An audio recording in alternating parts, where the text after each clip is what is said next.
Saudara-saudari yang terkasih di dalam Tuhan kita Yesus Kristus, selamat berjumpa kembali. Salam keluarga kudus. Hari ini Senin dalam Pekan Paskah yang keempat, kita merenungkan Injil Yohanes yang masih menyampaikan kisah mengenai Yesus sebagai gembala yang baik. Secara spesifik, hari ini Yesus memperkenalkan dirinya sebagai pintu menuju kepada kebenaran. Injil yang kita renungkan adalah Injil Yohanes bab 10 ayat 1 sampai dengan 10. Saudara-saudari yang dikasihi Tuhan, di dunia ini Allah menciptakan semua makhluk berpasang-pasangan,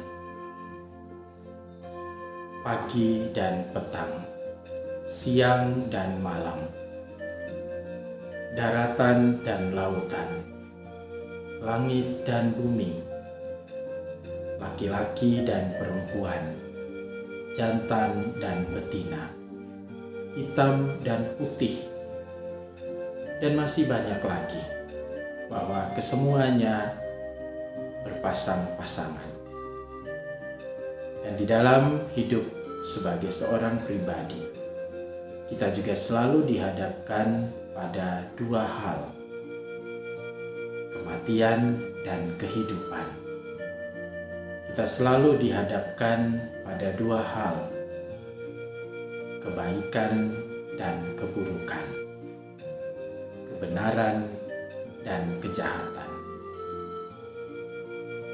Dihadapkan pada situasi itu, pada kenyataan ini, tentu diharapkan dari kita untuk mengambil sebuah keputusan, khususnya keputusan untuk hidup secara benar atau hidup secara salah.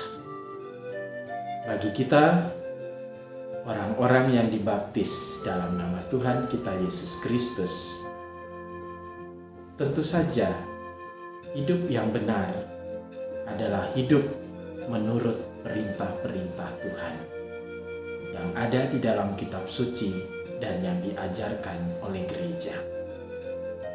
Hidup seperti Yesus hidup, melakukan kebaikan-kebaikan, menegakkan keadilan, dan membela kebenaran. Itulah hidup yang benar. Dan kesemuanya itu kita lakukan sebagai jalan menuju kepada Bapa, jalan menuju kepada kebenaran. Namun jalan itu tidaklah singkat, jalan yang panjang selama kita masih berada di dunia ini. Dan sebagaimana jalan hidup di dunia ini selalu juga diwarnai oleh kesulitan-kesulitan, tantangan-tantangan dan godaan. Perjalanan menuju kepada kekudusan, menuju kepada Bapa, juga demikian. Ada begitu banyak hambatan, ada begitu juga banyak tantangan. Dan tantangan atau hambatan terbesar ada di dalam diri kita. Godaan itu datang pada kita masing-masing. Maka masih kembali kepada dua hal itu. Di satu pihak, kita ingin supaya Allah yang menguasai hidup kita.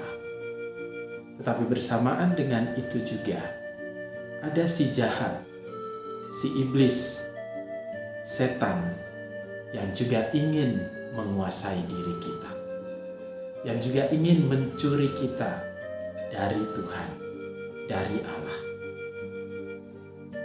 Maka Yesus katakan di dalam Injil pada hari ini, pencuri datang hanya untuk mencuri dan membinasakan. Sedangkan gembala yang baik yang masuk melalui pintu akan membawa keselamatan kepada domba-dombanya. Nah, saudara-saudariku yang dikasihi Tuhan, pilihan ada di tangan kita masing-masing. Kita yang membuat keputusan, mau membiarkan diri kita dikuasai oleh Allah sehingga kita memperoleh kehidupan dan keselamatan, ataukah kita membiarkan diri kita dikuasai oleh si jahat yang membawa kita kepada kebinasaan. Dan jalan atau pintu masuk menuju kepada kehidupan, pintu masuk menuju kepada Bapa adalah Yesus Kristus yang telah bangkit mulia, yang membuat iman kita menjadi tidak sia-sia. Semoga dari hari ke hari kita semakin peka akan suara Sang Gembala baik yang bergema di dalam hati kita masing-masing, sehingga kita mengikutinya, sehingga kita mengikuti suara itu yang menghantar kita kepada kehidupan dan keselamatan. Salam Senin senantiasa indah, berkah dalam.